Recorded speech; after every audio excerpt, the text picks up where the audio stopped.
Vous avez raté beaucoup de choses. Déjà, je ne suis plus homosexuel. Non, je ne vais pas vous souhaiter une bonne année. Voilà, je pense qu'on a dépassé ce genre de choses entre nous et je ne veux vraiment pas vous porter l'œil. Donc je vais tout simplement vous souhaiter une année. J'ai mis mon plus beau pull pour vous retrouver, puisque ça fait quand même 2 mois que je n'ai pas sorti de vidéo. Mais attention, vous pouvez vous dire oui, Louis, tu ne fais rien et tout. C'est faux. J'ai beaucoup travaillé. J'ai eu en fait le syndrome de Stockholm.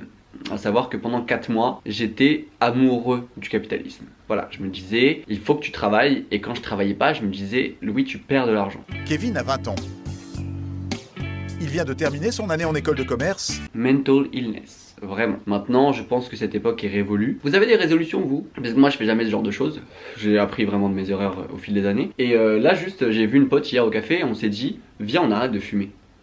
Un peu compliqué quand le fait de fumer est quand même l'un de mes 3 plus gros traits de personnalité, mais je pense que je vais essayer. Demain je vais faire les brocantes avec mes potes et je compte filmer ça parce que en ce moment je fais beaucoup de choses, en ce moment je découvre Paris, je sais pas, je sors de chez moi et j'arrête d'aller juste au café et je vis en fait tout simplement et je découvre que c'est génial en fait. Bon du coup ce début d'année pour vous il est comment? Non parce que moi, ce que vous avez vu le titre et tout, c'est vraiment pas... C'est pas un titre accrocheur, c'est pas un truc putaclic. Tu vois ce que je veux dire? Et là, vous allez me dire, mais Louis, n'étais-tu pas cet homme qui ne s'accrochait à personne? Cet homme qui a eu moult relations et pourtant tu n'as jamais eu de sentiments pour quelqu'un? Oui? Bon point, ça veut dire que vous me suivez. Bon, secondement, ça veut dire que vous devriez peut-être voir un psy si vous me suivez aussi assidûment. Qu'on soit bien clair, hein, la moitié des personnes qui me suivent sont diagnostiquées avec des troubles. Voilà. En 3 semaines de 2022, d'ailleurs cette année, effrayante alors que ça fait vraiment 3 semaines qu'on y est, mais eh ben on m'a déjà brisé le cœur. Donc alors, premier bon point, ça veut dire que je peux m'accrocher. J'avais déjà parlé du fait que j'arrivais pas à m'attacher à quelqu'un et que les sentiments ne se développaient pas malgré mes précédentes relations. Et qu'au final je finissais juste par blesser des gens parce que eux s'accrochaient à moi et moi je n'arrivais pas à le faire en retour, donc c'était compliqué, ça me rendait triste, ça les rendait tristes. Après c'était super cool parce que ça me faisait des story time, mais au final j'aime pas forcément le truc d'être un gros chien, tu vois. En janvier 2022, donc là vraiment il y a 3 semaines, hein, j'ai rencontré un bouc sur Tinder. Là vous allez me dire, franchement Tinder on souffle. Oui c'est vrai, bah c'est compliqué de rencontrer des gens en dehors de ça. Et puis je me vois pas draguer dans la rue, tu vois. J'adorerais hein, que ça, voilà, tu vois, que je sois dans la rue, j'ai un petit paquet de livres, quelqu'un me bouscule, on ramasse mes livres ensemble, on tombe amoureux. Sauf que déjà si quelqu'un, bon déjà si j'ai des livres dans la rue, ça n'arriverait jamais. Enfin le seul livre que j'ai lu c'était vraiment au collège. C'est faux. Et surtout, si vraiment quelqu'un me bousculait dans la rue et que je faisais tomber mes livres, je l'insulterais. Voilà, sans vergogne. En ce moment, je suis à ça de craquer. Donc il m'en faut pas plus pour craquer. Je suis à ça. La ligne est fine, je sais pas si vous voyez, mais c'est très fin. Donc bref, ouais, j'ai matché avec un boug en janvier. Il s'avère qu'il était pas français, genre, qui parlait anglais, bref. Bon, je lui propose de regarder un film, on se voit et tout, on sympathise de fou, le mec reste dormir. On fait pas de... Je sais ce que vous avez pensé, mais non. Si vous avez suivi mes précédentes vidéos, vous savez très bien que j'ai un gros problème avec l'intimité avec un homme, malgré le fait que j'invite beaucoup d'hommes dans mon intimité. Enfin, à l'époque. Bref. Et bref, donc du coup il reste dormir et tout ça se passe super bien. Une semaine après, le mec me dit, ça te dit, enfin je sais pas, genre je reviens sur Paris, ça te dit qu'on prenne un verre, on prend un verre. Là le mec me dit au deuxième verre, au fait, je veux juste te prévenir, je ne veux pas m'engager. Très honnête de sa part, donc en soi c'est super cool. Donc je me dis, bah de toute façon, est-ce que Louis tu voulais t'engager dans quelque chose? Non, clairement pas. Au vu de mes précédentes relations, j'étais vraiment dans un état d'esprit et je le suis toujours je pense, quoique, non. C'est faux, on verra après, mais j'étais vraiment en mode écoute Louis, tu vas arrêter de rencontrer des gens de 1. Genre même si tu seras sur les applications de rencontre uniquement pour avoir de l'attention, tu vas arrêter de rencontrer des gens et surtout tu vas arrêter d'essayer de te mettre en couple et d'essayer de construire quelque chose quand tu sais que c'est pas possible. Bon, un peu triste comme manière de voir les choses, mais franchement j'étais dans cet état d'esprit là. Au final j'ai rencontré cette personne. Oui, truc important c'est qu'il habite pas à Paris du coup, déjà c'est un étranger et il vient sur Paris pour quelques mois, enfin en France quelques mois, mais il habite pas à Paris. Donc du coup on s'est vu la première fois parce qu'il venait d'arriver à Paris, il est reparti dans son autre ville dans laquelle il va étudier. La deuxième fois il me dit écoute je viens sur Paris donc est-ce que tu veux prendre un verre? Voilà, on se voit, il me dit qu'il ne veut pas s'engager dans quoi que ce soit, donc ça veut dire qu'on peut voir d'autres personnes etc. Sur ce point là c'était compliqué parce que vraiment en fait la première fois on s'est vu dans une optique date un peu, cette partie là était cool déjà, enfin même si on s'est pas sauté dessus une fois qu'on est rentré chez moi, genre vraiment on a parlé, on a bu un peu de vin et ça a vraiment beaucoup tout de suite matché tu vois, c'était vraiment cool. La deuxième fois du coup on s'est vu dans une optique de verre et c'était cool de le voir dans un autre contexte et même dans ce contexte là j'ai accroché parce que malgré la barrière de la langue entre guillemets, bon même si en soi mon anglais est assez bon. You know, sometimes when I'm when Oui oui baguette. And sometimes the words come in English in my mind because I'm basically fluent. So, Brian is in the kitchen. Maybe. Oh, maybe. Ça aurait pu poser problème, mais ça ne pose pas problème et ça ne nous empêche pas de rire, etc. tout le temps. On se revoit une troisième fois et je vous avoue que la troisième fois, j'étais un peu en mode imaginons si tu t'accroches à cette personne-là en particulier, tu sais depuis le début qu'il n'y a pas possibilité d'avoir quoi que ce soit avec lui. Et du coup, t'es vraiment dans une optique de je crois que j'ai pas envie d'y aller, mais j'ai quand même envie d'y aller parce que si j'y vais pas, je vais regretter. Du coup, on se voit. Au départ, je fais un peu la gueule. Enfin, je fais un peu la gueule, c'est juste genre, je sais pas, j'étais pas dans le meilleur mood du monde, mais bref, on se voit quand même. On passe une super après-midi, le soir, il rentre chez lui et il me dit est-ce que ça te dérange si je viens un week-end chez toi? Non, tu peux. Alors que dans ma tête, j'étais en mode au final, on passe un week-end ensemble et ce week-end-là, on a pu vraiment beaucoup parler. J'ai l'impression qu'on s'est vachement rapproché ce week-end-là parce que on a vraiment parlé de nos conditions avec notre orientation sexuelle. On a parlé de nos ressentis. On a parlé de lui, le fait qu'il soit en France, tu vois, parce que c'est pas son pays d'origine. Évidemment, on a pu du coup make out. Enfin, genre, on s'est embrassé, on a fait des câlins et tout comme on a pu faire la première fois. Parce que évidemment, les deux dernières fois, on se voyait, c'était dans la rue, donc on s'embrassait pas. Enfin, moi, je suis pas forcément à l'aise avec l'affection en public et du coup il arrêtait pas de me dire oui tu sais que je t'aime vraiment bien etc et je disais mais moi aussi genre c'est bien le problème c'est que je t'aime vraiment bien et au-delà du fait que je l'aime dans un contexte de date entre guillemets j'aime aussi beaucoup sa personne genre c'est quelqu'un de très intéressant donc bref le week-end passe et en fait à chaque fois qu'on se voyait à part la première fois on est juste resté chez moi et on allait acheter du vin blanc et voilà et on a parlé et on a passé la nuit ensemble les dernières fois on se voyait on faisait des choses tu vois genre on allait se promener etc et ce week-end là on a fait la blinde de choses. Je lui ai montré un peu des coins connus dans Paris entre guillemets.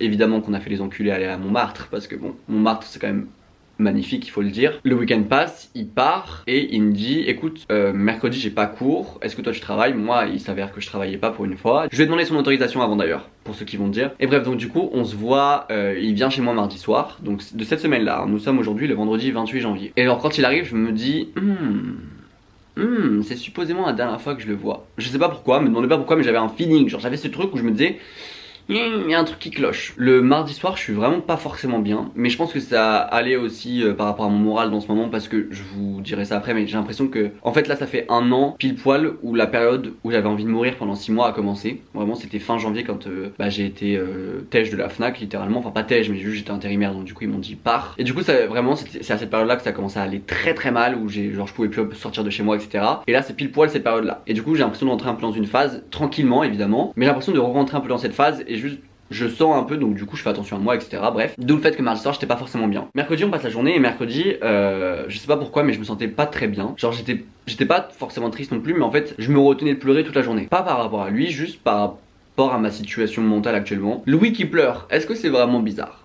Les gens, je like des choses sur Vinted, ils m'envoient des messages genre 2 secondes après pour me proposer un nouveau prix. C'est super gentil hein, mais moi si tu me donnes cette opportunité de venir négocier le prix, je vais négocier encore plus bas du coup. Et donc dans ma tête j'étais un peu en mode écoute le mercredi va se passer, lui prendra son train pour rentrer chez lui et je pense que je lui enverrai un message en mode ça peut pas marcher tu vois. Parce que en fait je crois que je sentais au plus profond de moi que je commençais vraiment à m'attacher à lui. Et je trouve que c'est la première fois que ça m'arrive. Genre c'est trop bizarre. On n'est pas au stade de réel sentiment, on n'est pas au stade de l'aimer. Oula calmons-nous. Et je prenais peur de ça, sachant que lui ne voulait rien. Ce que je respecte totalement et il a été honnête dès le début avec moi. Au final il me dit je crois que j'ai envie de rater mon train et de prendre un train demain matin. Et du coup dans ma tête j'étais vraiment divisé entre l'envie qu'il reste parce que je suis super content de passer plus de temps avec lui, mais aussi divisé dans le sens où je me disais bah ça retarde juste la chose. On se dit qu'on va prendre des pizzas, on est sur la route des pizzas et là genre je lui fais une blague, mais genre une blague par rapport à ce qui des fois il me disait genre que j'étais beau etc. Je lui fais juste une blague et il me dit non mais je te dis moins ça parce que je suis vraiment sûr que je ne veux rien. Are you okay? En fait, comment vous décrire la claque monumentale que je me suis prise en pleine face? Malgré le fait qu'il ait été toujours honnête avec ça, le fait qu'il voulait rien, et ben on faisait tout comme un couple. Même si on n'était pas un couple, parce que évidemment on s'était pas mis cette image de couple, on n'avait rien dit là-dessus, mais on faisait tout comme un couple. Du coup vous allez me dire, mais le fait qu'il te dise qu'il ne veut rien, il l'avait déjà dit depuis le début. Je suis d'accord, mais c'est juste que ça m'a mis une claque en mode, ah ouais c'est vrai. Ça m'était sorti de la tête. On parle un peu et bon, une fois arrivé devant la pizza, je dis bref, on reprend la conversation plus tard parce que bon, on va pas parler devant. Enfin, imagine le bouc qui est en train de faire la pizza et qui nous entend, genre nous engueuler. Mais bref, et donc du coup, enfin, on s'engueulait pas du tout. Enfin, c'était juste en vrai, on parlait parce qu'on parle beaucoup. Genre, c'est quelqu'un vraiment qui parle beaucoup, qui n'a pas de problème à parler de ses sentiments, etc. Et ça, j'adore parce que moi non plus. Genre, moi, tu me donnes l'occasion de péter ma vie, je vais péter toute ma vie, de ma naissance à maintenant. Je suis pas quelqu'un de mystérieux. J'aimerais trop être quelqu'un de mystérieux, mais je ne suis pas cette personne malheureusement. Donc bref, on parle de la pizza, on rentre chez moi, il me dit est-ce que tu veux en parler? Parce que en fait, moi tout le long de la route du retour, je faisais plein de blagues. C'est ma façon de gérer ce qui m'arrive. Du coup, je lui dis évidemment que je vais en parler, donc on commence à en parler. Et là, juste on se met à pleurer tous les deux. Imaginez juste la scène, genre on est en train de parler et on pleure. Genre on se met vraiment à chialer tous les deux dans le lit. Et c'était juste tellement bizarre. En fait, on se disait qu'on s'aimait beaucoup, qu'on adorait nos personnes, que tout ça, mais lui a ses problèmes à gérer de son côté avec lui-même, etc. En fait, c'est aucunement de sa faute, tout simplement parce qu'il a toujours été honnête. Combien de fois j'ai été dans la situation inverse où moi je disais aux gens que je ne voulais pas être en couple avec eux. Enfin, lui, c'est un problème différent, mais ça reste un problème qu'il a géré avec lui-même. Et moi, de mon côté, j'étais en mode, la pire partie, c'est que au-delà de t'apprécier en tant que date, je t'apprécie en tant que personne aussi, donc c'est compliqué. On était là en mode, mais peut-être qu'on peut être amis, mais moi je pouvais pas être ami parce que je peux pas être ami avec quelqu'un pour lequel je sais que je vais m'attacher si je continue de le voir, tu vois. On finit la conversation parce qu'on se dit, tu sais quoi, genre, ne prenons pas de décision hâtive comme ça.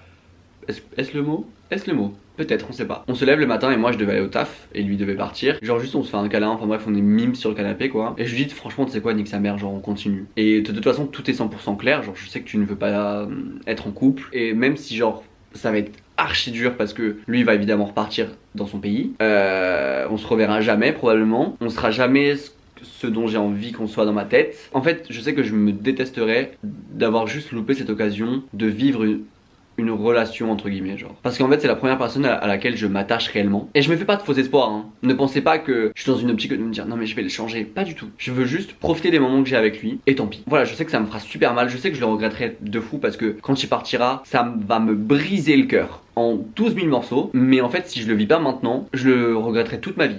Je le sais très bien. En soi, on pourrait se dire que c'est une belle histoire parce que au-delà d'être date, on est genre archi potes et on est capable de passer toute une journée ensemble sans même genre se câliner ou s'embrasser ou quoi que ce soit, mais juste passer du bon temps ensemble. Ça me fait plaisir parce que je me dis que ça veut dire que je peux m'attacher à quelqu'un. Alors ça peut paraître hyper en mode moi j'ai un cœur de pierre, ok. Mais franchement, vu mes expériences passées, le fait que je me sois jamais attaché malgré le fait d'avoir eu déjà des relations de genre 9 mois avec quelqu'un, je me suis jamais attaché à quelqu'un, j'ai jamais eu de sentiments et je me disais juste en fait, soit t'as un vraiment gros problème profond à régler chez toi, ce qui est je pense vrai, mais je me disais juste bah peut-être que juste t'es pas ce genre de personne genre. Il me semble qu'il y a un mot pour ça, mais juste bah t'es aromantique, il me semble que c'est aromantique, peut-être que je dis de la merde, pardon. Genre juste t'es pas capable d'avoir des sentiments pour quelqu'un autre que genre tes amis et ta famille, donc c'est déjà super cool en soi. Et en fait bah je crois que j'en suis capable, donc wouh, un point pour moi. Déjà c'est une très bonne chose. Mon cœur est quand même genre brisé parce que malgré le fait que j'ai rencontré cette personne incroyable et que je suis attaché à lui et que chaque moment passé avec lui, je l'aime, le moment, je parle vraiment, eh bien je sais que ça n'aboutira jamais à quoi que ce soit. Mais c'est pas grave. J'accepte le fait d'être un connard, de prendre une décision telle qu'elle est. Quand je lui ai dit que je voulais qu'on continue malgré tout, parce que lui me disait mais t'es sûr que tu veux pas continuer, t'es sûr que t'es pas capable de ça, parce que bah, lui m'apprécie beaucoup en retour, hein, je me fais pas de fausses idées, genre il me l'a dit des millions de fois, des millions. Les chevilles. Il a pleuré plusieurs fois, j'ai pleuré plusieurs fois. Pleurer pour quelqu'un, ça montre assez que tu tiens à elle. Et juste, il me disait, mais t'es sûr que, en fait, je veux vraiment faire attention à toi et je veux pas qu'il t'arrive quoi que ce soit et je veux pas, genre, juste que tu sois triste. Et je lui dis, de toute façon, c'est inévitable. Donc, autant que je sois triste, mais que je profite des moments que j'ai à passer avec toi, plutôt que d'être triste de mon côté, de savoir que t'es en France alors que tu ne reviendras jamais en France, et juste qu'on soit, genre, loin et qu'on se revoit plus jamais. Donc, oui, c'est triste d'un côté, mais en soi c'est hyper positif de l'autre, et je pense que je suis grave prêt à vivre ça. Mais en fait je voulais juste vous en parler parce que malgré le fait que je fasse plus de vidéos tous les jours, j'ai jamais fait ça, mais malgré le fait que je fasse plus une vidéo par semaine, ce que j'ai envie de faire maintenant, enfin j'ai envie de reprendre YouTube, genre j'ai envie de repartager avec vous parce que je me suis juste enfermé dans le travail de septembre à décembre parce que j'en avais besoin je pense. Genre en fait j'avais juste besoin d'être un numéro je crois, c'est archi triste mais ça on en parlera plus tard, on en parlera après. Et juste genre j'avais envie de vous le raconter parce que franchement je suis archi content de ce qui est en train de se passer dans ma vie. J'ai trop l'impression d'avoir fait du chemin depuis mes dernières vidéos et mes dernières story time que j'ai pu faire parce que je vis des choses différentes que de ce que je vivais avant. Je crois que j'ai de nouveau une relation saine avec le sexe. Je crois que je suis à l'aise avec le fait de passer du temps seul. Et je pense que mine de rien, le fait de septembre à décembre, j'ai vraiment fait des semaines de 70 heures. en fait. Je faisais des semaines de 70 heures, des fois 50, des fois 35. De septembre à décembre, je ne voyais pas mes potes, juste je taffais tout le temps. Du coup, c'était un rythme assez intensif, mais j'en avais besoin. L'autre jour, j'étais au taf et je pensais à filmer cette vidéo et j'ai juste noté un truc parce que je me disais que c'était un truc intéressant. Je voulais juste m'oublier en tant qu'individu et je voulais me voir uniquement par le travail. Je voulais pas être Louis, genre je voulais juste m'oublier parce que quand je travaillais, bah évidemment, je pensais pas. En fait, quand je me rendais compte que quand je travaillais pas, j'étais genre archi triste et du coup je me mettais juste dans le travail. Dès qu'on me proposait quelque chose, c'était oui j'accepte, oui j'y vais. Et des fois on m'appelait, on me disait ouais est-ce que tu peux être là dans 1 heure, j'étais en mode ouais j'arrive. Et en soi ça fait du bien parce que j'ai pu mettre de l'argent de côté et surtout je pense que ça m'a fait du bien de juste m'oublier pendant 4 mois et de pas penser réellement. Je crois que je suis enfin prêt à changer d'appartement aussi. Mon appartement ne me rend pas heureux clairement. Je me sens pas forcément bien dans mon appartement. J'ai fait genre 3-4 paralysies du sommeil mais très bizarrement. Genre c'était pas en mode... Enfin je sentais la paralysie me venir et à chaque fois j'entendais ce même bruit un peu strident, genre comme un espèce de réveil bizarre genre. Et j'arrivais à m'en dépaître genre avant que ça commence genre. Trop bizarre. J'ai vécu de la paranoïa dans cet appartement à cause de la bœuf. D'ailleurs j'ai pas retouché la bœuf depuis. Enfin si j'ai fumé de la bœuf pendant un week-end et après tout est bon. Genre enfin j'ai juste pu apprécier la bœuf pendant un petit moment et après c'était bon. Et j'ai fumé du shit l'autre jour en soirée. Et ça m'a juste fait du bien, c'était drôle de fumer. Même si après le matin j'étais un peu en bad mood à cause du shit. Mais en soi genre c'est pas grave tu vois. J'étais juste en mode bon ok c'était cool hier et voilà. Le fait d'avoir arrêté la bœuf bah ça continue genre. Ça fait maintenant 6-7 mois. Donc je suis très content. Et bref dans cet appartement j'ai vécu des épisodes traumatiques genre au niveau sexuel. J'ai vécu des épisodes traumatiques au niveau relation. Tu vois. Genre vraiment cet appartement il me fait du mal entre guillemets. Mais en soi il me fait du bien parce que j'adore être chez moi. Mais il me fait du mal parce que genre dès que je suis chez moi bah en fait je me sens pas bien. Je crois que je suis capable d'avoir une relation saine avec le travail. Là j'ai un peu mis les hauts là au niveau du taf. J'ai envie de reprendre YouTube parce que mine de rien YouTube ça m'a grave manqué. À chaque fois que je travaillais je pensais à YouTube. À chaque fois que j'appelais mes potes je pensais à YouTube. Je leur parlais de YouTube, je me disais ouais putain j'ai trop envie de filmer. Et pendant genre un mois je disais tous les week-ends je me disais non ce week-end on se voit pas parce que je dois filmer. Au final je filmais pas parce que j'étais pas dans un assez bon état d'esprit pour filmer. Juste j'avais envie de me reposer parce que je travaillais tout le temps. Je me suis un peu apaisé entre guillemets. Mes TCA sont toujours là, mais de toute façon de manière cyclique, on a l'habitude. En ce moment je les gère pas trop, je suis juste en mode écoute si ce soir je fais une crise, je fais une crise. Si demain je sens de pas manger toute la journée, bah écoute je mangerai pas, je mangerai demain, c'est pas grave. Enfin en fait j'essaye juste de pas me battre, voilà. Mais c'est pas pour autant que j'ai baissé les bras, juste j'apprends à vivre un peu avec ça, j'essaie de faire des efforts des fois. Des fois je mange 2 repas, 3 repas par jour, des fois j'en mange qu'un. Au niveau de mon poids, c'est pas forcément, je suis pas forcément à l'aise avec mon corps encore, mais ça va mieux. Pour être honnête avec vous, je suis un peu en mode bon bah écoute si c'est la vie que je dois vivre, bon bah je vais la vivre. Écoute, que faire d'autre sinon. Il y a des fois où je me dis c'est un peu inutile. Parce que tu te lèves, tu travailles, tu vois tes potes, après tu dors, après tu referas la même chose la semaine prochaine et tout. Écoute, j'imagine que je suis bien comme ça. Donc non, franchement, ça va bien. Je me suis tellement apaisé que maintenant, bah, j'ai un Instagram. Voilà, je pense que j'ai fait aussi une crise existentielle de septembre à décembre. Le truc de, en fait, je pense que je voulais juste plus être youtubeur et je voulais juste être un mec mystérieux en privé sur Instagram et sans que les gens connaissent des choses de moi. Alors qu'en soi, tu cliquais juste.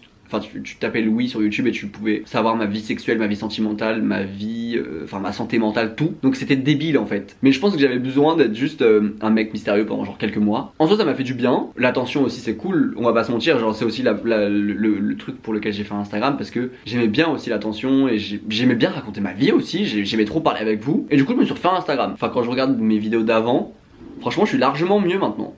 Genre je suis largement dans un meilleur état d'esprit. Ce qui était pas difficile, ne nous mentons pas. Et je crois que je suis à l'aise en fait. Je crois que vraiment tout va mieux, bizarrement. Mais j'ai pas l'air hyper heureux en disant ça, mais parce que c'est un peu bizarre aussi d'aller mieux. Parlons-en. Quand j'ai commencé un peu à aller mieux, moi ça m'a juste fait prendre un énorme pas en arrière et j'ai juste été mal d'aller mieux parce que je savais pas comment aller bien. C'est hyper triste et c'est hyper en mode cœur de pierre. Et du coup ça fait super peur d'aller mieux parce que tu te dis bah pendant genre des mois et des années ma réalité ça a été d'aller mal et là ça va un peu mieux. Bah enfin je dis pas que tout va mieux et que je chante quand je suis dans la rue mais je suis dans un truc où ça va bien donc du coup bah c'est différent d'avant quoi. Ouais non je crois qu'on est là. Voilà, on est un pouce là. Si vous voulez mettre des commentaires de référencement, ce serait super cool. Si vous voulez me mettre un petit message, avec grand plaisir. Si vous voulez péter votre vie, avec grand plaisir aussi. Vous savez très bien que... En plus, oui, maintenant j'ai accès aux commentaires sur mon téléphone, donc je pourrais répondre tout le temps maintenant quand je veux. Donc voilà, si vous voulez commenter, si vous voulez me dire bonjour, faites. Si vous voulez venir sur Instagram, faites aussi. Avec grand plaisir même. Parce que du coup, j'ai supprimé mon compte d'avant. Mais c'est bien aussi, je crois que j'aime bien le fait d'être moins sur Instagram. C'est plus cool, je sais pas pourquoi, c'est plus... moins de pression. Du coup c'est sympa. Et puis voilà, je vous dis à la prochaine. Sûrement une vidéo brocante si ça vous intéresse. Gros bisous. Et puis bah à la prochaine. Voilà. Et évidemment, on va quand même reparler mal de choses parce que j'ai quand même des choses à dire malgré tout. Mais voilà, gros bisous. Prenez soin de vous, j'imagine quand même, parce que c'est important de le dire vite fait. Bisous. Je vous ai dit que je vous aimais bien. Je crois que j'ai oublié de vous le dire. Donc je vous aime bien. Quand même, il faut le dire. Bisous.